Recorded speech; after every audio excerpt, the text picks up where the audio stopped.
नमस्कार, मैं प्रिया। आज है 1 सितंबर। चले जानते हैं बिहार की 25 बड़ी खबरों को।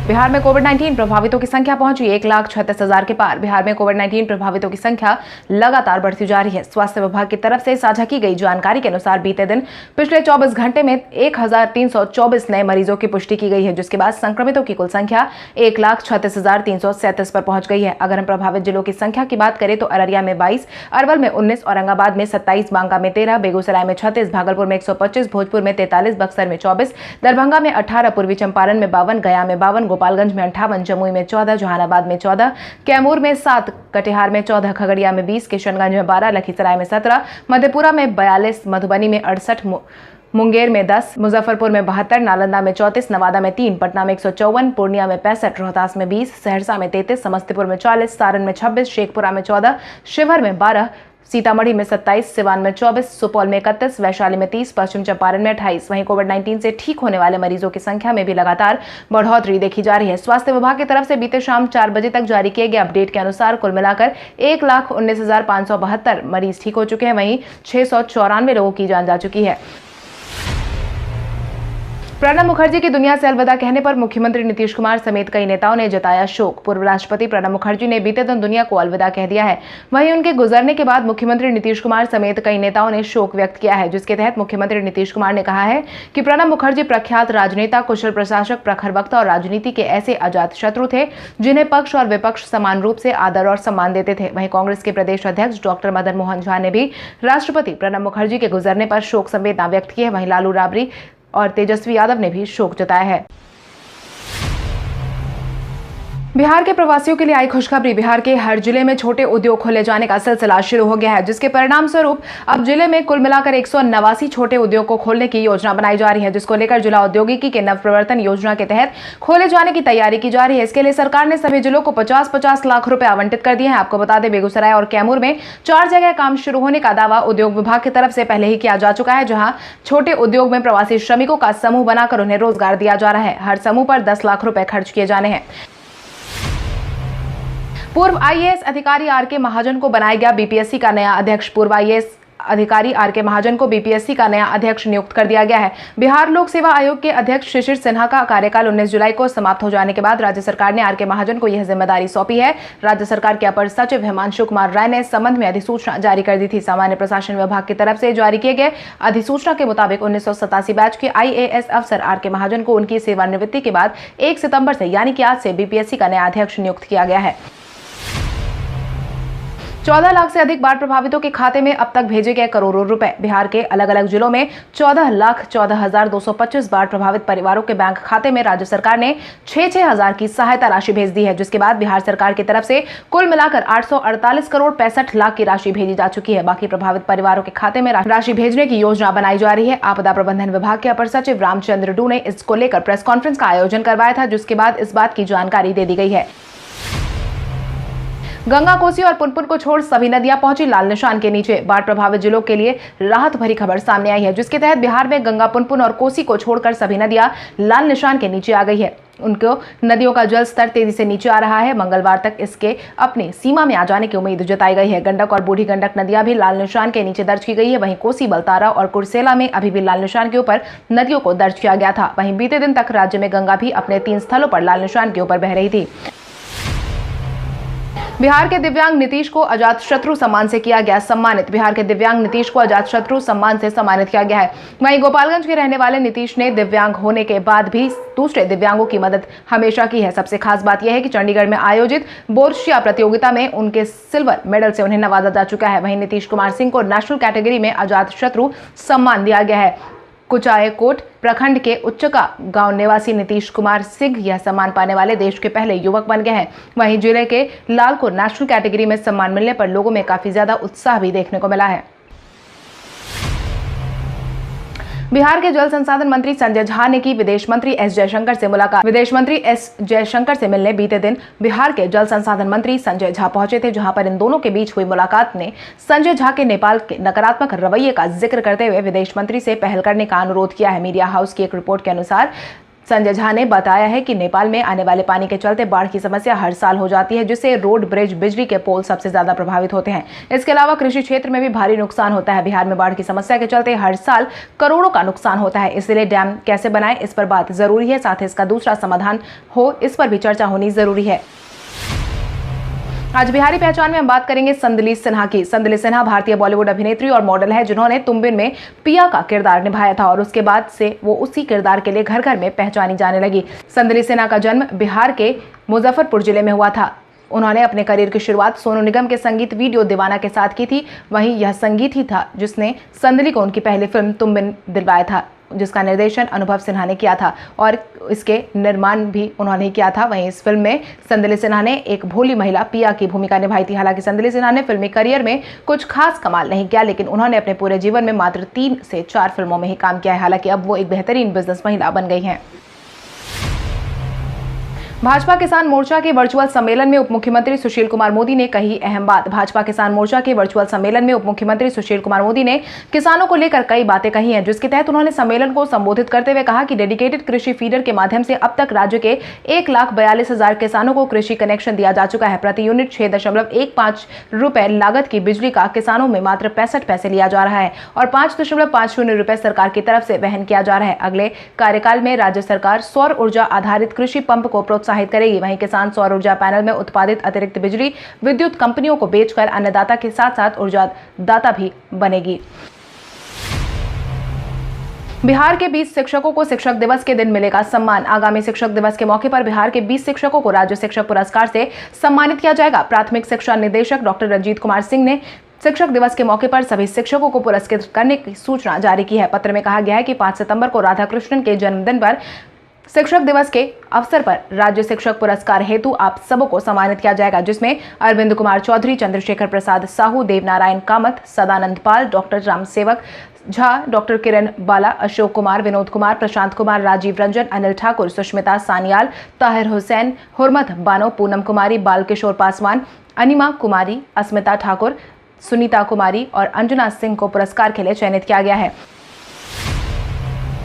भारत रत्न प्रणब मुखर्जी का बिहार से था विशेष लगाव। पूर्व राष्ट्रपति प्रणब मुखर्जी ने बीते दिन दुनिया को अलविदा कह दिया है, जिसके बाद राजनीति को एक करारा झटका लगा है। वहीं पूर्व राष्ट्रपति प्रणब मुखर्जी का बिहार के साथ विशेष लगाव था और मुख्यमंत्री नीतीश कुमार के साथ भी उनके संबंध अच्छे थे। इसी कारण से बिहार में नीतीश कुमार ने जब भी कोई बड़ा कार्यक्रम किया है, राष्ट्रपति प्रणब मुखर्जी को विशेष रूप से आमंत्रित किया था। राष्ट्रपति के रूप में प्रणब मुखर्जी 2 महीने में 3 बार बिहार आ चुके थे। साल 2012 में वो सबसे पहले बिहार दौरे पर आए थे। वहीं साल 2017 में 3 बार अलग अलग कार्यक्रम में शिरकत होने वो पटना पहुंचे थे।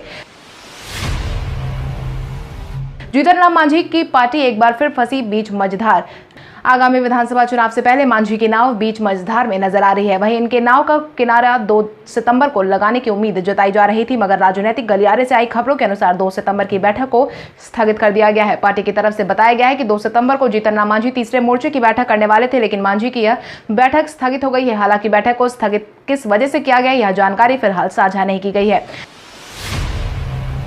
बिहार के 4 जिलों के 6 सड़कों को दुरुस्त करने की प्रक्रिया जल्द होगी शुरू। पथ निर्माण की विभागीय निवेदन समिति ने पटना की 2 योजना समेत 4 जिलों के 6 योजनाओं के लिए राशि आवंटित कर दी है, जिसके तहत पटना के 2 योजनाओं के लिए 18.90 करोड़ सहित सूबे के 4 जिलों में 6 योजनाओं के लिए 82.27 करोड़ की मंजूरी प्रदान की गई है। स्वीकृत योजना के तहत लगभग 38 किलोमीटर सड़क का जीर्णोद्धार किया जाएगा।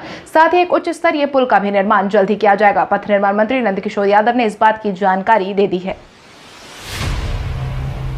बिहार के पॉलिटेक्निक कॉलेज में 216 प्रोफेसर की होगी बहाली। बिहार के पॉलिटेक्निक कॉलेज में प्रोफेसर की बहाली जल्दी करवाई जाएगी, जिसके तहत कुल मिलाकर 216 व्याख्याता की बहाली करने की प्रक्रिया में सिविल अभियंत्र के 130 और फिर कंप्यूटर साइंस के 86 पद शामिल है। अभ्यर्थी 30 सितंबर तक ऑनलाइन आवेदन कर सकते हैं, जिसके लिए बीते दिन बीपीएससी के संयुक्त सचिव अमरेंद्र कुमार ने इस संबंध में सूचना जारी कर दी है, जिसके तहत 18 सितंबर तक निबंधन की प्रक्रिया करने की अनुमति दे दी गई है। वहीं ऑनलाइन परीक्षा शुल्क भुगतान की अंतिम तारीख 30 सितंबर तक दी गई है। इच्छुक अभ्यर्थी ऑनलाइन आवेदन संबंधी जानकारी आयोग की वेबसाइट www.bpsc.bis.nic.in पर जाकर ले सकते हैं।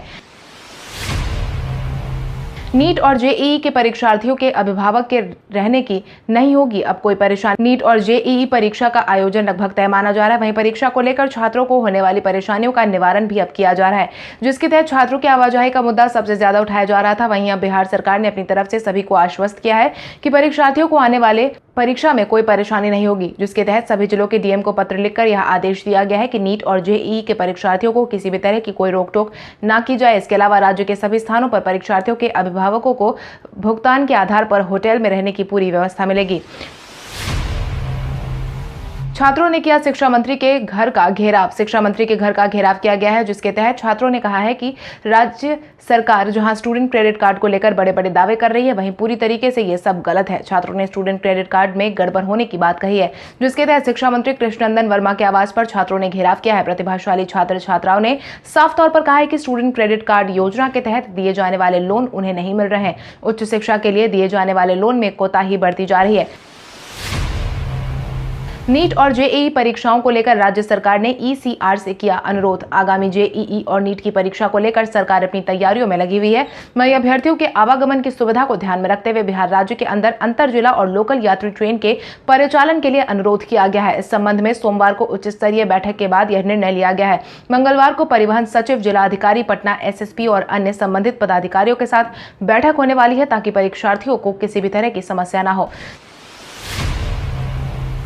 बिहार में कोविड-19 का रिकवरी दर पहुंचा 87.70 पर। बिहार में कोविड-19 प्रभावितों की संख्या लगातार बढ़ती जा रही है। हालांकि रिकवरी दर में भी बढ़ोतरी दर्ज की गई है। स्वास्थ्य विभाग की तरफ से साझा की गई जानकारी के अनुसार बिहार में कोविड-19 पॉजिटिव मामलों की रिकवरी दर बढ़कर 87.70 पर पहुंच गई है। राज्य में कुल बीते दिन स्वास्थ्य विभाग द्वारा जारी किए गए अपडेट के अनुसार 90,024 कोविड-19 सैंपल की जांच की गई थी। वहीं अब तक कुल मिलाकर 31,87,161 सैंपल की जांच बिहार में की जा चुकी है। शिक्षा विभाग के प्रधान सचिव के रूप में संजय कुमार को मिली जिम्मेदारी। बिहार सरकार ने पर्यटन विभाग के प्रधान सचिव संजय कुमार का तबादला कर दिया है, जिसके तहत अब संजय कुमार को शिक्षा विभाग के प्रधान सचिव का पद सौंपा गया है, जहां से आर.के. महाजन बीते दिन रिटायर हुए हैं। सामान्य प्रशासन विभाग की तरफ से जारी अधिसूचना में इस बात की जानकारी दी गई है। यह भी कहा गया है कि संजय कुमार अगले आदेश तक प्रधान सचिव, मंत्रिमंडल सचिव और राज्य परामर्श समिति पटना के अतिरिक्त प्रभार में पूर्ववत बने रहेंगे।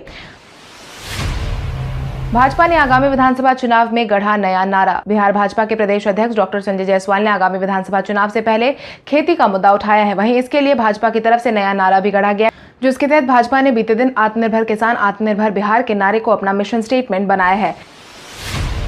शरद यादव के संपर्क में आए जदयू के कई नेता। शरद यादव के जदयू में शामिल होने को लेकर सियासी बाजार पूरी तरीके से गर्म नजर आ रहा है। आगामी विधानसभा चुनाव से पहले जनता दल यूनाइटेड के पूर्व अध्यक्ष रह चुके शरद यादव एक बार फिर से पार्टी में वापस लौट सकते हैं। खबरों के अनुसार शरद यादव को पार्टी में वापस लाने के लिए जदयू के कुछ बड़े नेता सक्रिय हैं। अगर ऐसा होता है तो यह विधानसभा चुनाव के पहले बिहार में बड़ा सियासी उलटफेर हो सकता है। इस मामले में बिहार के राजनीतिक गलियारे में बयानबाजी भी शुरू हो गई है। आपको बता दें, शरद यादव इस दौरान जदयू में वापस आने के बाद हुई है, जिसके बाद सकारात्मक परिणाम लाने की उम्मीद को और ज्यादा बढ़ा रहा है। कांग्रेस ने बिहार सरकार द्वारा किए जा रहे शिलान्यास को बताया ढोंग। कांग्रेस के विधान पार्षद प्रेमचंद्र मिश्रा ने मुख्यमंत्री द्वारा ताबड़तोड़ किए जा रहे शिलान्यास को ढोंग बताया है। साथ ही इसे हास्यास्पद बताते हुए आरोप भी लगाया है कि चुनाव को ध्यान में रखते हुए सरकार शिलान्यास करने का और सिर्फ जनता को बेवकूफ बनाने का काम कर रही है। उन्होंने आगे कहा है कि पिछले 10 दिनों में जिस तरह से एक तरफ हजारों योजनाओं का ताबड़तोड़ शिलान्यास हो रहा है और दूसरी तरफ 500 से अधिक मनपसंद अधिकारियों की अब तक ट्रांसफर पोस्टिंग की जा चुकी है, यह बताने के लिए काफी है कि सरकार में बैठे लोगों में हड़बड़ाहट और घबराहट दोनों आ गई है। उन्होंने साफ कहा है कि अब यह सब हथकंडे चुनाव को प्रभावित करने के उद्देश्य से अपनाए जा रहे हैं। सुरेश रैना की टीम से बाहर होते ही भारतीय टीम के पूर्व खिलाड़ी ने धोनी को दिया अहम सुझाव। सुरेश रैना के टीम से बाहर होते ही भारत के पूर्व सलामी बल्लेबाज गौतम गंभीर ने महेंद्र सिंह धोनी को अहम सुझाव दिया है, जिसके तहत उनका मानना है कि आईपीएल में सुरेश रैना के हटने के बाद महेंद्र सिंह धोनी को चेन्नई सुपर किंग्स में तीसरे नंबर पर बल्लेबाजी करने का बेहतरीन मौका मिला है, इसलिए अब उन्हें तीसरे नंबर पर बल्लेबाजी करनी चाहिए। सुरेश रैना की तरफ से निजी कारणों का हवाला देकर बाहर निकलने के बाद गंभीर को लगता है कि 1 साल से अधिक समय से खेल से दूर धोनी को अधिक से अधिक गेंद खेलने का प्रयास करना चाहिए। मीडिया से बातचीत के दौरान उन्होंने कहा कि यह महेंद्र सिंह धोनी के लिए तीसरे नंबर पर बल्लेबाजी करने का अच्छा मौका है।